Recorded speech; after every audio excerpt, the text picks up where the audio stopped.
This tutorial is to help with the group assignment on sheet number 2, the savings and comparison between the two retirement scenarios. Here we have Asher and Brent, who were born the exact same day. Their retirement accounts average 6.5% APR and compound monthly. Asher. When Asher graduated from college at age 25, he began saving for retirement. He put $375 per month into a 401k account. After 12 years, he stopped paying into the account, but he left the money in that account where it earned interest for the next 28 years. Brent. After college, Brent worked hard but did not start to save for retirement until he was 37 years old. He put $375 per month into his 401k savings account for the next 28 years. Here are our questions. The first thing is both Asher and Brent will turn 65 at the exact same day, and so these will be a very nice comparison side by side. The first question is, how much money does Asher have in his account at age 65? And how much money does Brent have in his account at age 65? So the first thing we need to do is work on the future value functions. Over here we have some hints and information that we can work with, and what I've done is I've gleaned all of the information from the scenario and put it in just some cells just so I can cell reference and I can easily see, and I can quickly check and make sure that I haven't made any typos, which is really nice instead of just typing in these numbers, which I could do in Excel as I do the future value. I could type in 6.5% and divide by 12 for the rate, but it's really nice to have it over here so I can cell reference and just double check all of my typing errors, just as a quick tip.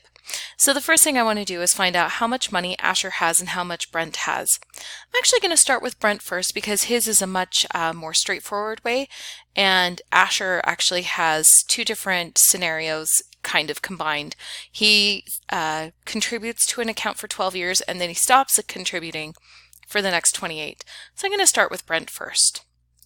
The first thing I'm going to do is find the future value account. So I'm going to start here and do equals. That tells Excel that I want to calculate something, and future value, and then open the parenthesis. I'm going to cell reference the rate and divide by the N, or the number of periods. In this case it's months, or not number of periods, just N, the number of compounds, or in this case payments. Then comma, the number of periods is months times years, and he's going to contribute for 28 years. Then comma, the payment value is here, $375, comma, he doesn't have a present value amount, so that's 0. He doesn't start with anything. He just starts adding into his account. So we'll put 0. And we don't have to worry about the type.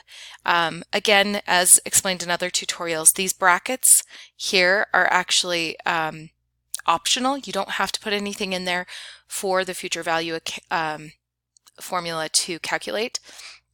But in this case, I am going to put in 0 for the present value. I can close a parenthesis or I can leave it open. There's enough there for Excel to just close the parenthesis and understand to calculate it.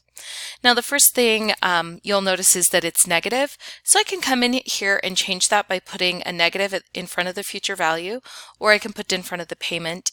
Either way, it'll change it to a positive, and then I can keep working with it. So this is how much he gets in his account after 28 years, and we can go through and find out how much he's invested as well.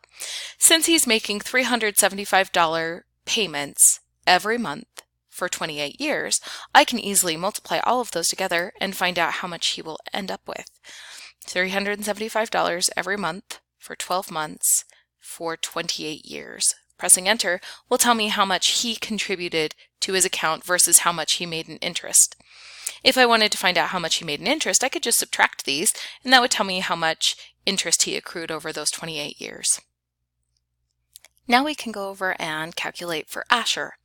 Over here, he has most of the things are the same, except that he is making his $375 payments for 12 years and then he stops. So it does change the calculation a little bit. For the first 12 years, we're going to come in here and do equals, and just like with Brent, we're looking for a future value. Open the parenthesis to get started, and we're going to cell reference the rate. And again, divide it by n, comma.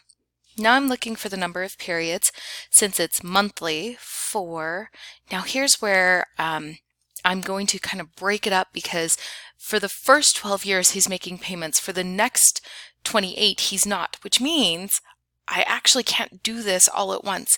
If I was doing the formulas, I could do this all at once by just adding the two together.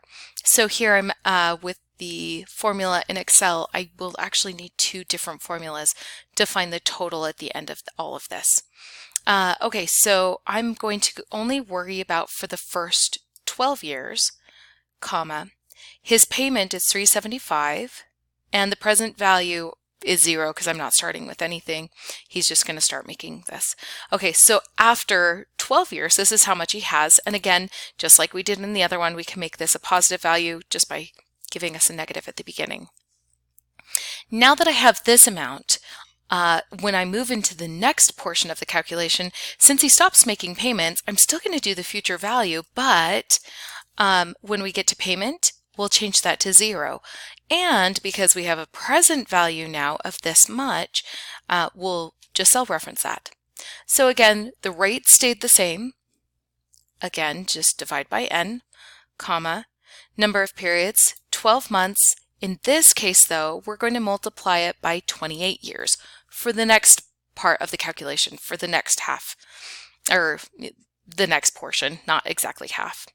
Payment. He stopped making payments, so that's 0, comma. The present value is what he ended with at 12 years, here.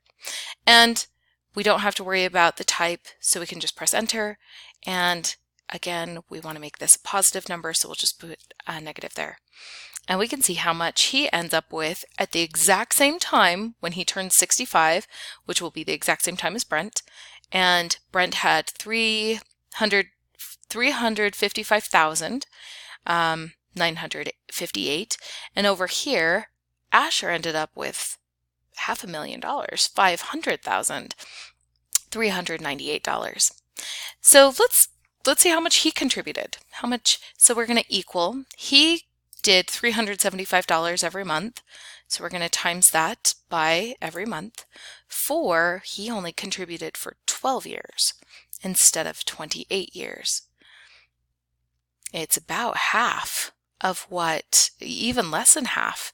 He only had to contribute $54,000 to get his $500,000 versus Brent, who had to contribute for 28 years, and he got less than what Asher did.